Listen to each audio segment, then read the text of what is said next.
All right. Hello, everybody. My name is Penelope Hines, and I'm the Executive Director of the Monroe County Chamber of Commerce. And we are happy that you joined us today for our customer service workshop via Zoom.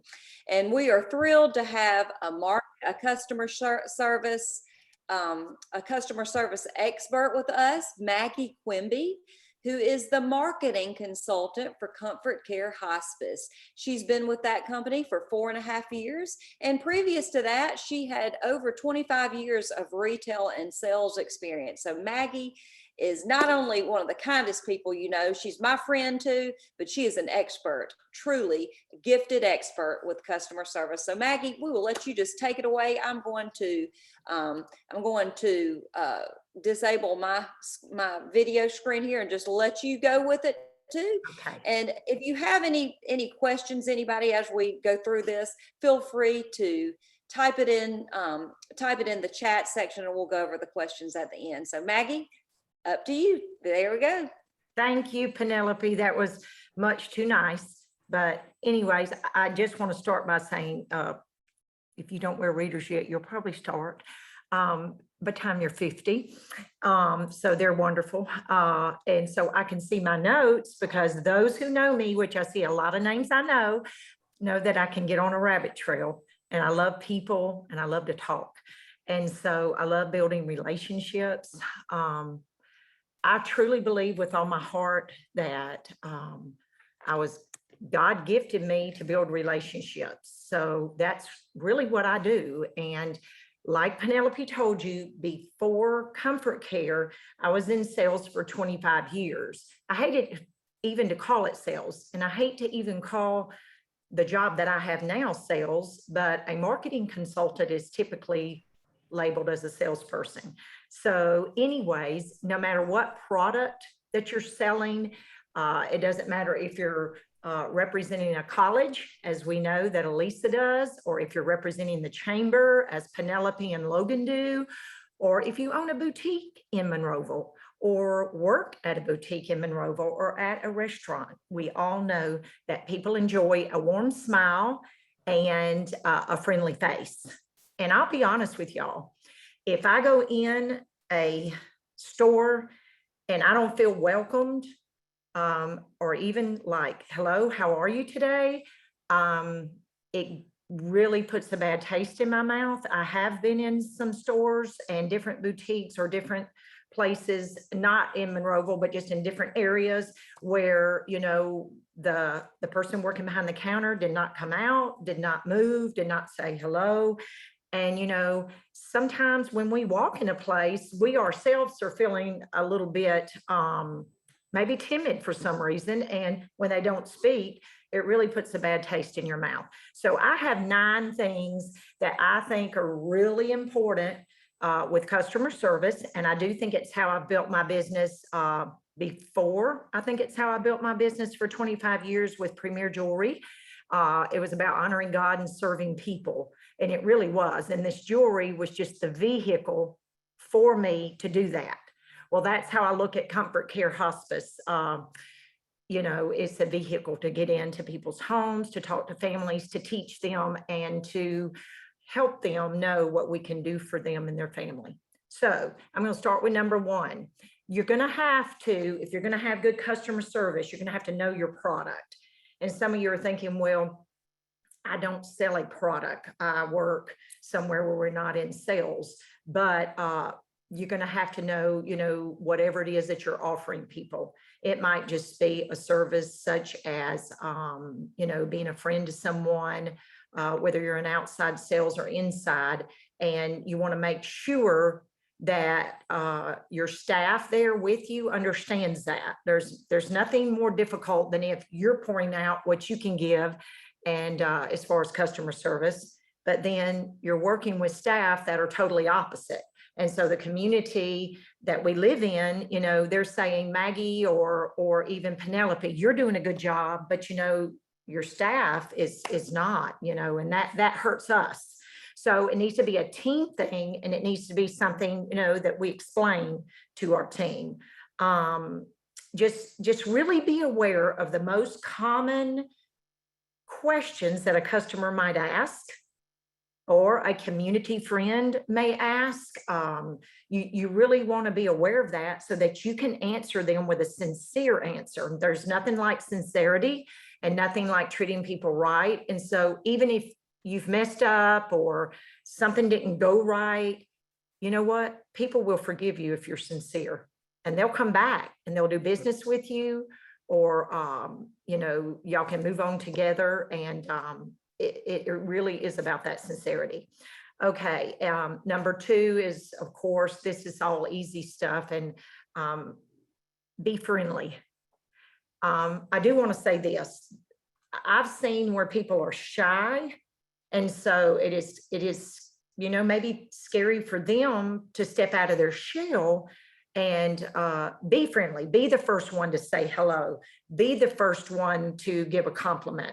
But it is so very true that with customer service, you have to be friendly if you're going to work with the public. So it is something that is attainable, that you can teach yourself.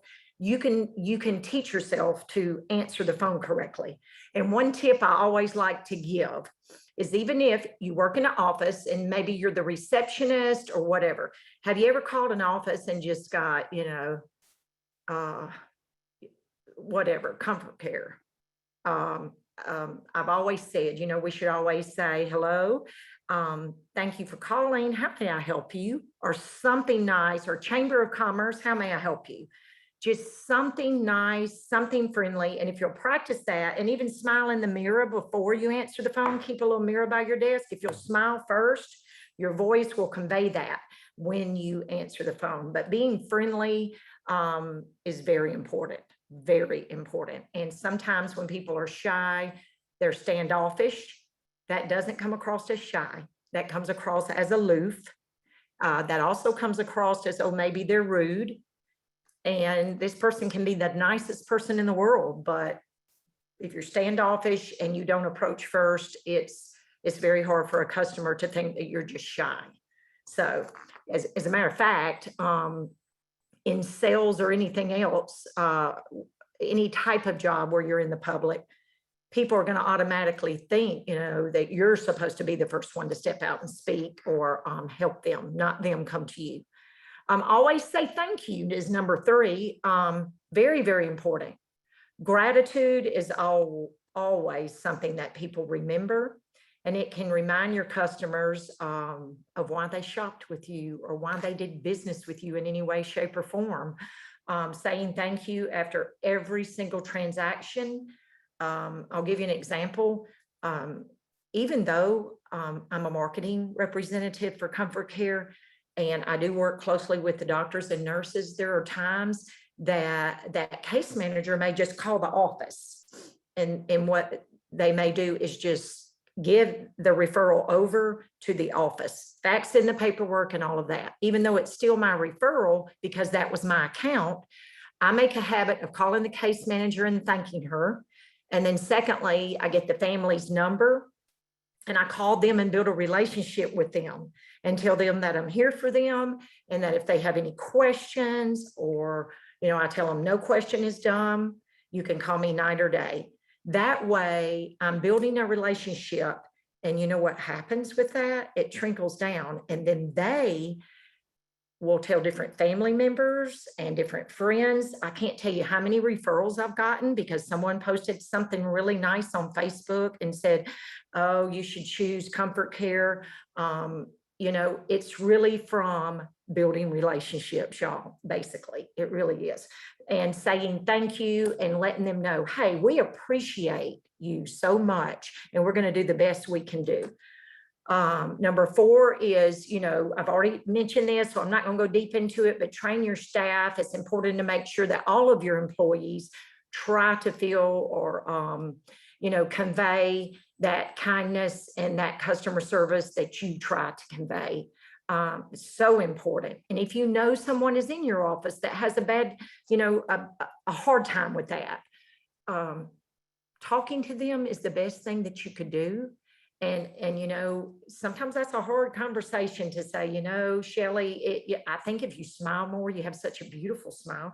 If you smile more and just maybe greet people instead of letting them come to you, I think it'll be better, for us as a team. But employee training is always important. Our company is very big on that. Very, very, very big on teaching us how to treat people. Number 5, show respect. This kind of all falls together, but customer service often can involve emotions, and we all know that, especially with women. We can get really emotional about something that went wrong or something that broke that we bought or the way someone treated us. So we always want to show respect, with having in mind that that person that we're talking to may have had a bad day. And so we can't take things personally, and which for me, that's the hardest thing in the world that I have to do. I have to learn, hey, Maggie, this is not about you. This is about this family, or this is about this person who's in need. Don't get your feelings hurt. Just understand that they're upset at this time, and do the best you can do with fixing that and building that relationship. And y'all, I can tell you from my heart, honestly, it works 100% of the time almost. So just show respect and never let your own emotions overtake you. This is hard for me because I talk too much sometimes, but listen. And I pray about that because it's hard. But listening is such a good thing as customer service is concerned. Just to listen and give a sweet nod. It's simple, but it's one of the simplest secrets of customer service. Listening means everything, and hearing what your customers have to say. Number 7 is being responsive. There may be nothing worse than a non-responsive, employee to the customer. Resolve the issue, try to do everything you can, stay in contact. I think so many times communication is the problem. And so as a business owner or just as an employee, sometimes we think, oh, I'm going to think on this a few days and then I'll get back with them. And that is definitely not the thing to do. The thing to do is to reach out as fast as you can to resolve whatever's being, going on. Being responsive is, my goodness, so important. So unbusinesslike not to make a phone call back. I do understand that you can't answer the phone every single time it rings, but that is my pet peeve. And I try to teach my 3 sons the same thing. Okay. You can't get to the phone, but it is just not good when you don't answer the phone and you can, or when you can't get back with someone within 24 hours. There's been plenty of times I've had to push it off for a day, but always get back and be responsive. Number 8 is a good one. Ask for feedback. That means you care.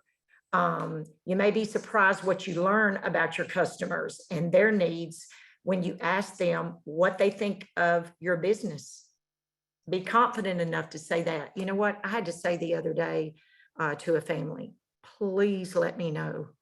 I need to know because I'm the one in the field and I cannot fix something if you're not happy. So if you're not happy, please let me know. Please give us a chance to show you that we will fix it. And they were so sweet and appreciative of that. And then number 9 is use feedback that you receive, like really use it and really do something about it. So you need to do something with the feedback that you receive from your customers in order to make it useful in your customer service process. That is so important. Some people hear stuff and they think to themselves, you know what, that's fine, but I'm not doing that. Well, guess what? You're not going to be in business long. You're not going to build a good referral base or whatever else, and we all need that.